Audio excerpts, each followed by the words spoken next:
You know, when I was a new real estate agent, I was making mistakes that I had no idea that I was making.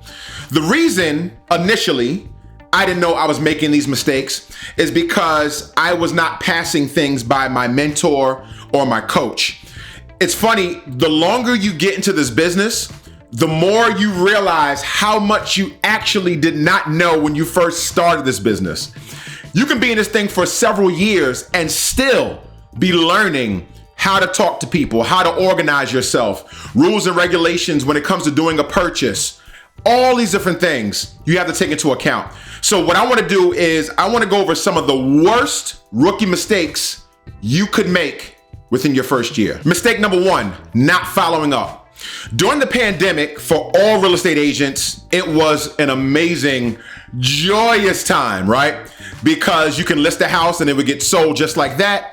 Or your buyers got so desperate that they would just, bypass home inspections or whatever. Not saying that that's a good thing. What I am saying is that the transactions were easier to come by during the pandemic. Now that we're in a market that is more of a regular market, interest rates are more regular than they've ever been, and we're swinging more to a buyer's market, it's become harder for real estate agents to find leads.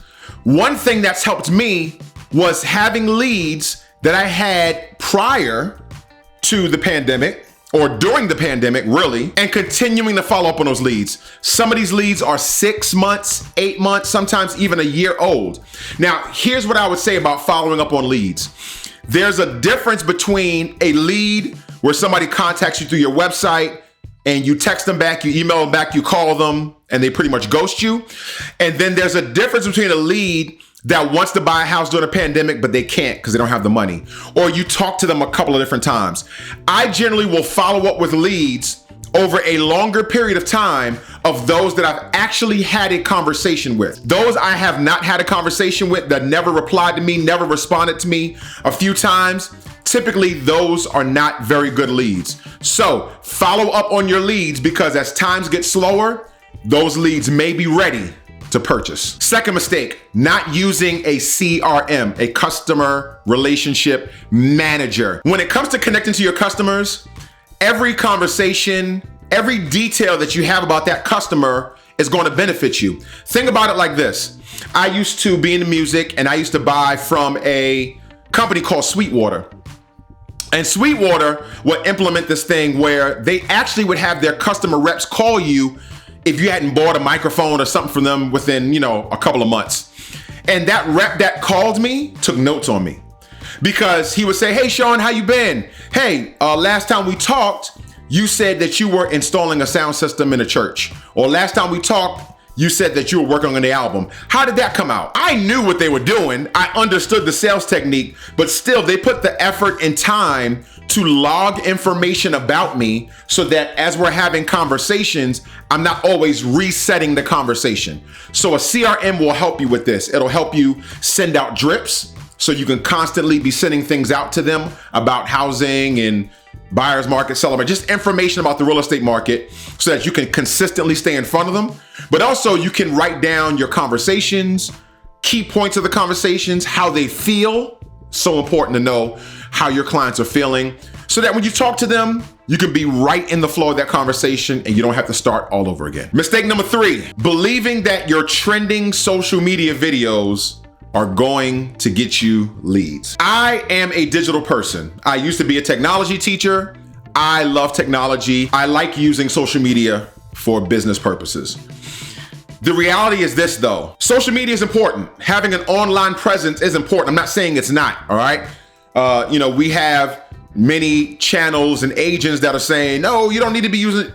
It's ridiculous. This is the new world, all right? And just like we're not teaching our kids how to write with pen and paper anymore, we are in a social media world where communication is happening through those channels. But when your client researches you on social media, are they going to find you giving valuable information, or are they going to find you doing a social media trending dance? Am I saying the dance is bad or the voiceovers are bad or so on and so forth? Not necessarily, because they actually humanize you. They make you seem less of a salesman and more like a real person. So that's good. But the majority of the content that I put out I do a lot of voiceovers and funny thing because I like people seeing that part of my personality. But the majority of content that I put out is giving information, giving value, teaching.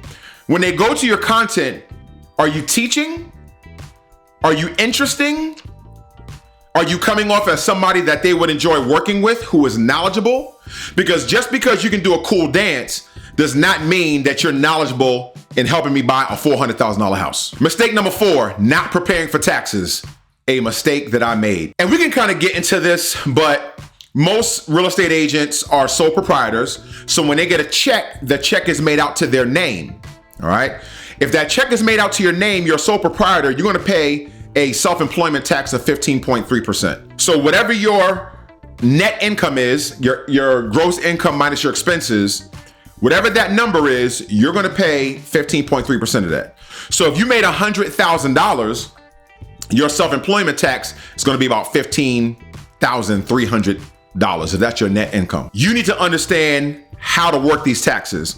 Being an LLC is better because you can have more write-offs and ultimately have more protection if you get sued.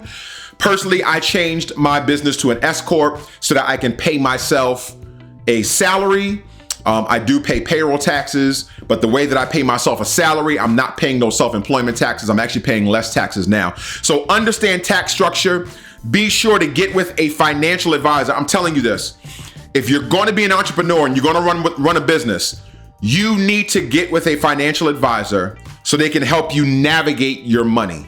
By the way, my name is Sean Slaughter. I'm a real estate agent and investor. And if you like this channel, you like the content, please hit the sub button, like, or karate chop that bell to be notified when we drop new content. We drop new content every single week, and I want to thank you guys for checking in with me. Mistake number 5, not understanding how difficult this business can be.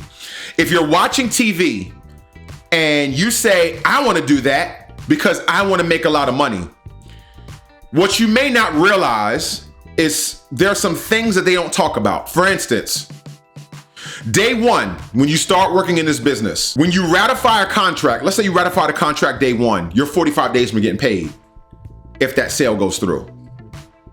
You're always 45 days minimum, sometimes you're always either on an average, let's put it that way, of 45 days from being paid, which means this: you constantly have to be working with clients. You constantly have to have leads in the pipeline. You also have to be very self-disciplined. You have to know how to talk to people. You can't be afraid to get out of your comfort zone. This business can be very, very difficult for those who are not self-starters, those who do not have self-discipline, those who do not take the initiative.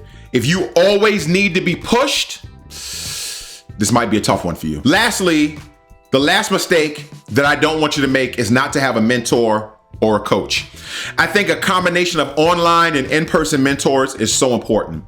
Initially, when I first started doing real estate, I had a mentor that literally, I was getting very busy. I was doing very well my first year, and I would text my mentor like at least once a week. And that's an understatement, probably 5 times a week, because I did not know what I was doing, and I didn't want to act like I knew what I was doing because I had clients who had money and a large purchase on the line, and I needed to do right by them. So you need to have a mentor, you need to have a coach.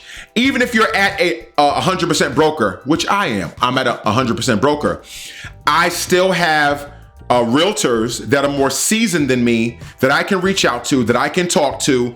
Plus, I do a lot of video watching, podcast listening to, so I can continually sharpen my knowledge and be mentored. Somebody that's physically in my area and somebody that's online. Be sure to have a mentor or a coach. Thanks so much for watching. You can find me on TikTok at the Sean Slaughter, or you can find me on Instagram at Sean Slaughter Home. I appreciate you guys. This is the House of Motivation, the place where inspiration lives. Peace.